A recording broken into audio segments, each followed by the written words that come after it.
గృహప్రవేశ సమయంలోనూ, వివాహం తరువాత, ఇంట్లో ఏవైనా అశుభాలు జరిగిన తరువాత ఇంటికి శుభం జరగాలని కోరుకుంటూ చేసే వ్రతాల్లో ఒకటి సత్యనారాయణ వ్రతం. ఈ వ్రతం అత్యంత ప్రాచీనమైనది. దీని గురించి స్కంద పురాణంలోని రేవాఖండంలో విపులంగా పేర్కొనబడింది. కేవలం దక్షిణాదిన మాత్రమే కాదు, అటు ఉత్తరాదిన కూడా ఈ వ్రతాన్ని ఆచరిస్తారు. సత్యనారాయణ స్వామి అనగానే మనకు గుర్తుకు వచ్చే క్షేత్రం అన్నవరం.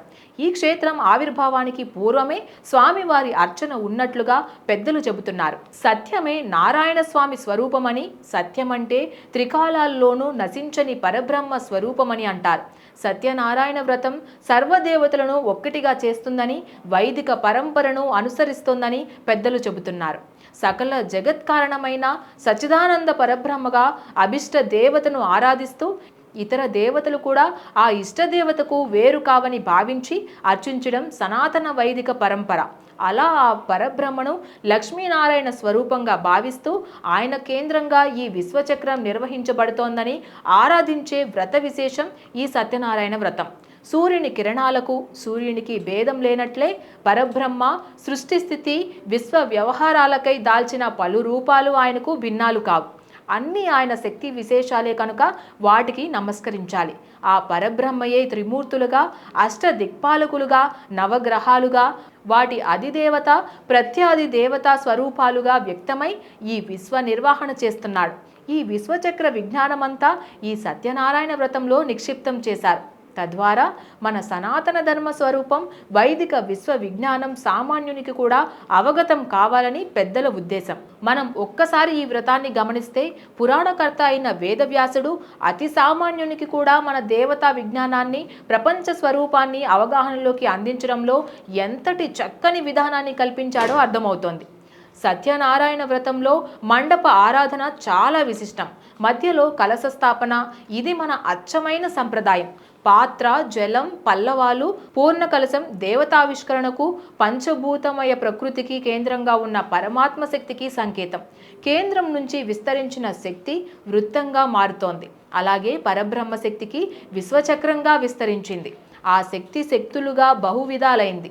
ఆ శక్తులే దిక్పాలక గ్రహాది శక్తులుగా మనల్ని నడుపుతున్నాయి. విశ్వాన్ని నడిపే ఈ దేవతల వల్లనే మన జీవిత చక్రం ప్రభావితమవుతుంది. వారందరినీ విడిగా చూడడం కాకుండా ఏక పరతత్వం యొక్క అభివ్యక్తులుగా దర్శించాలని మహర్షుల ఉద్దేశం. పరతత్వాన్ని సత్యనారాయణునిగా ప్రతిష్ఠిస్తారు.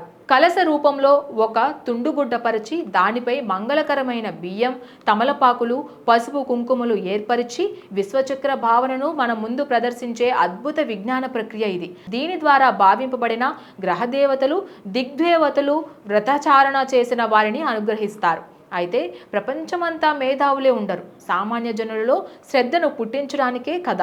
అంతేకాక కథా సన్నివేశాల్లో మనకు తెలియని యజ్ఞ సంకేతాలు చాలా ఉన్నాయి.